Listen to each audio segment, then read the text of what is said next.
27 days. That's the median cash buffer for American small businesses. JP Morgan Chase Institute studied 597,000 businesses across 470 million transactions. If the money stopped coming in tomorrow, half of all businesses in this country would be out of cash before the next month's rent. And a quarter of them, 13 days, under 2 weeks. But here's what nobody tells you at the other end of the spectrum. Jared Harford published a study in the Journal of Finance looking at cash-rich companies. His finding? Cash-rich bidders destroy 7 cents of shareholder value for every excess dollar of cash they hold.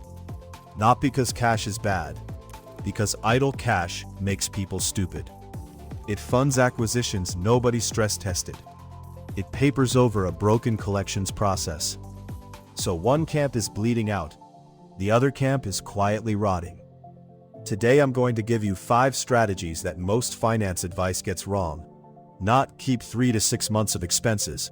That advice is useless, and I'll show you exactly why in about 90 seconds. Let's go. Every advisor gives you the same rule: 3 to 6 months of operating expenses. Here's why it's structurally broken. Problem 1. It's denominated in the wrong currency. Operating expenses are an accounting concept. Your survival is a cash concept. A business with $500,000 in monthly expenses but 90-day customer payment terms is in a completely different position than a business with $500,000 in monthly expenses that collects on delivery. Same denominator, radically different risk. Problem 2. It treats a 200% range as precision. 3 months versus 6 months isn't a range, it's a shrug. On a $10 million business, that's the difference between $1.5 million and $3 million sitting idle. At current money market yields, Treasury government funds are running around 3.5% as of this month. That gap alone is roughly $50,000 a year in foregone yield. For a rule of thumb, nobody can defend. Problem 3, and this is the real one. It optimizes for the wrong failure mode. Businesses rarely die because revenues slowly declined. They die because of a timing mismatch. A single large customer goes 90 days late. A payroll run lands the same week as a tax payment and an insurance renewal. Cash out and cash in get out of phase. And suddenly, you're insolvent on a Tuesday while being profitable on paper for the quarter. The right question isn't how many months of expenses, it's what is the largest gap between cash out and cash in that I could plausibly face? And can I survive it without asking anyone's permission? That reframe is the whole video. Everything else is mechanics. The strategy. Size your cash reserve as a multiple of your cash flow volatility, not your expense base. Here's why. Take 2 businesses with identical $400,000 monthly outflows. Business A is a managed services firm on annual contracts. Auto build, 96% renewal. Business B is a project-based consultancy. 3 clients, milestone billing, lumpy revenue.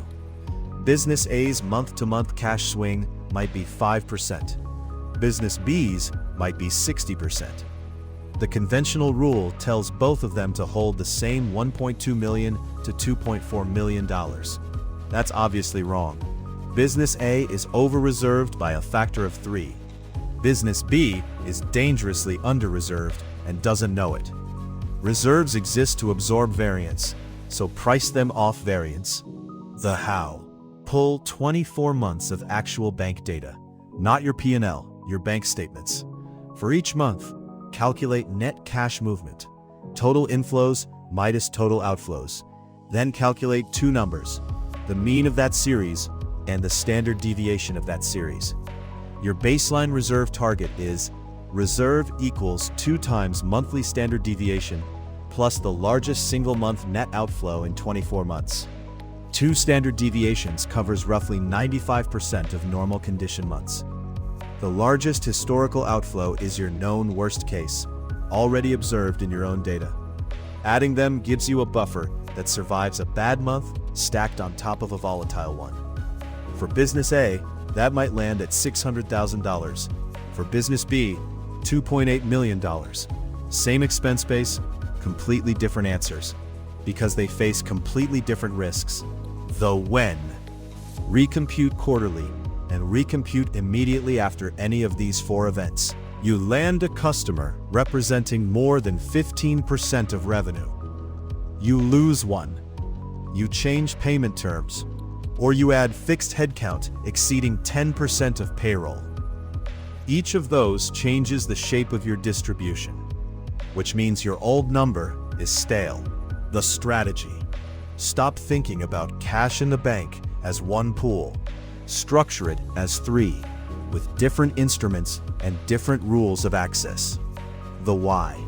A single pool creates two failures simultaneously. It earns nothing because you keep it liquid enough for the worst case. And it gets rated because there's no friction between we have money and let's spend money. Harford's value destruction finding isn't really about cash. It's about undifferentiated cash. When every dollar looks the same, the dollar reserved for surviving a recession looks identical to the dollar available for an acquisition. Guess which use wins the argument in a good year? Structure creates discipline that willpower won't. The how. Tier 1, operating. 30 to 45 days of outflows.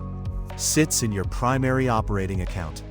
Yields near zero, and that's fine. It's a transaction float, not an investment. Rule of access, no rule. It's for running the business. Tier 2, buffer. The number you computed in Strategy 1 minus Tier 1. Held in Treasury-only government money market funds or a short T-bill ladder. Liquid in 1 to 2 business days. Rule of access requires a written trigger event, not cash is tight, a specific, predefined event you wrote down while calm. Tier 3, strategic. Everything above the buffer. This is the pool for acquisitions, CapEx, opportunistic hiring. Held in a 3, 6, 9, 12-month T-bill ladder, so a tranche matures every quarter. Rule of access, an actual approval process with a written thesis. The ladder does something subtle and important. It means you're never forced to make a liquidation decision under pressure. A tranche is always about to mature. And crucially, Treasury interest is generally exempt from state and local income tax. In a high-tax state, that's a real spread over a bank deposit paying the same headline rate. The when. Set this up when Tier 2 exceeds roughly $500,000. Below that, the operational overhead isn't worth the yield. Above it, you're leaving real money on the table. And, more importantly, you have no structural defense against your own worst instincts in a good quarter. Treat your bank as a counterparty. The strategy.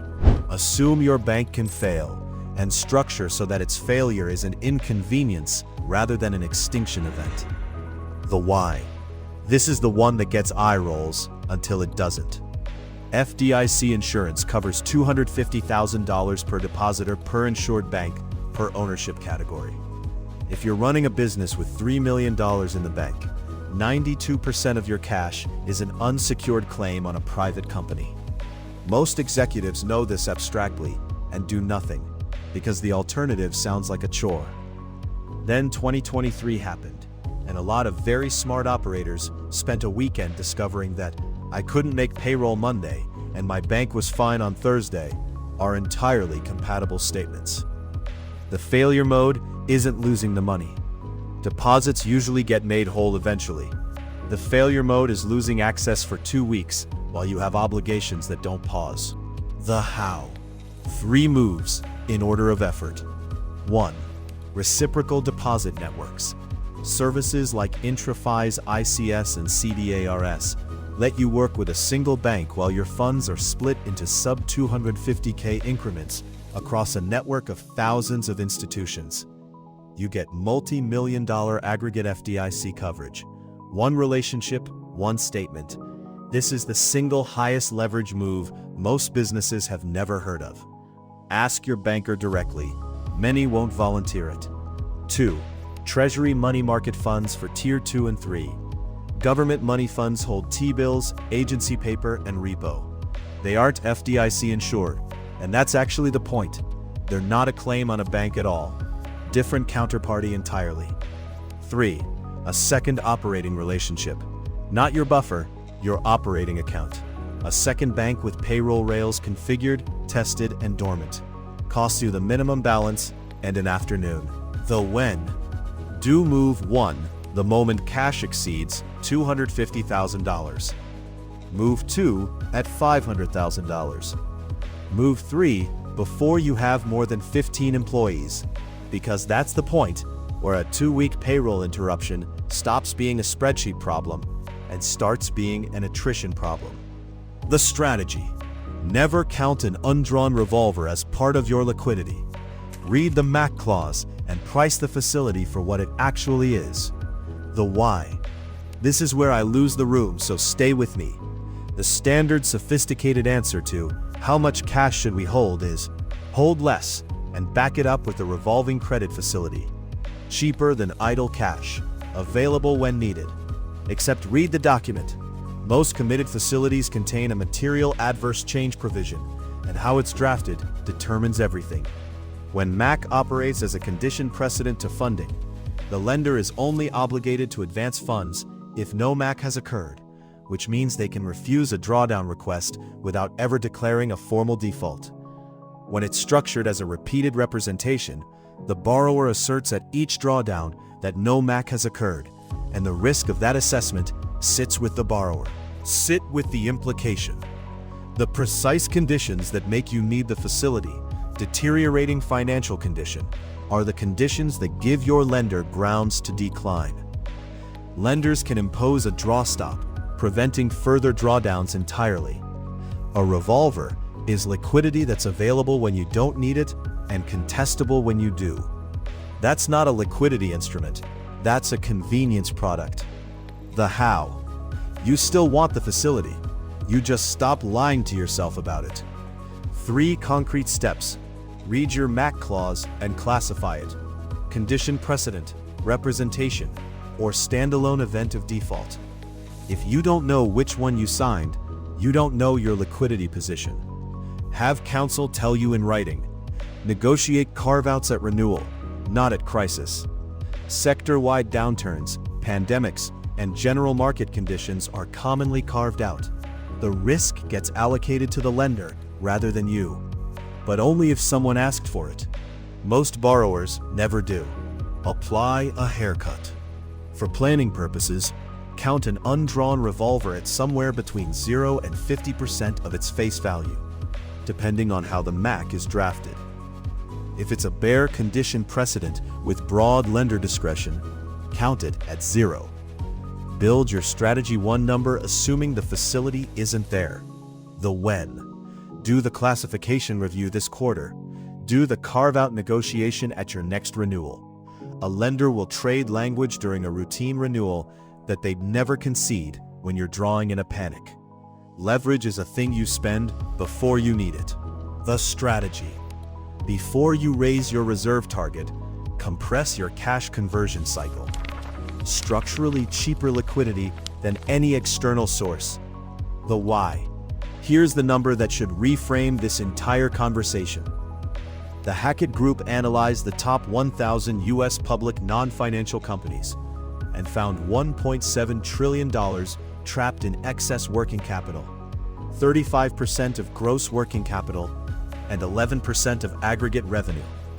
The average cash conversion cycle sits around 37 days, 11% of revenue. If that ratio holds even roughly for your business, a company doing $20 million in revenue has something like $2 million sitting inside its own operating cycle, doing nothing, funded by cash you're also trying to reserve. And the mechanism is elegant. Shortening the cycle lowers your required reserve at the same time as it frees cash. It's the only move in this video that improves both sides of the ledger simultaneously. Every other strategy trades yield for safety. This one doesn't trade anything. The how. Attack in this order, because this is the order of least political resistance. Invoice timing before invoice terms. Most businesses lose more days to invoicing latency than to customer payment behavior. If you invoice on the 1st for work completed on the 3rd of the prior month, you've donated 28 days before the clock even starts. Move to invoice on completion. This requires no customer conversation at all. Deposit structure before discounting. A 30% deposit changes your cash cycle more than a 2% early payment discount and costs you nothing in margin. Discounting is expensive liquidity. 210 net 30 is an annualized cost north of 35%. Use it last, not first. Concentration, then terms. Hackett's data shows the gap between median and top performers on DSO runs to roughly 18 days. Find where yours is worst. It's usually 2 or 3 accounts, not the whole book, and renegotiate those specifically. The when. Run this before your next reserve sizing exercise, not after.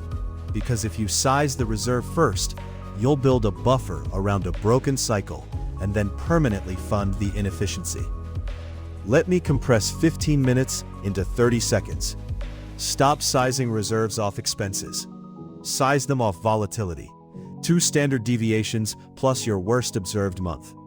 Structure that cash in 3 tiers with different instruments and different rules of access, because undifferentiated cash gets spent badly. Treat your bank as a counterparty that can fail. Reciprocal deposit networks, treasury funds, a second dormant payroll rail. Read your MAC clause and haircut your revolver, because a facility that vanishes under stress is not liquidity. And before you do any of it, go take the cash out of your own operating cycle. It's the only source that's already yours. The honest answer to how much cash should a business keep is that the question is a symptom. Businesses that can't answer it precisely are businesses that don't have visibility into their own cash movement. The number matters less than the instrumentation. Build the instrumentation. The number falls out. Don't forget to like and subscribe. I'll see you in the next one.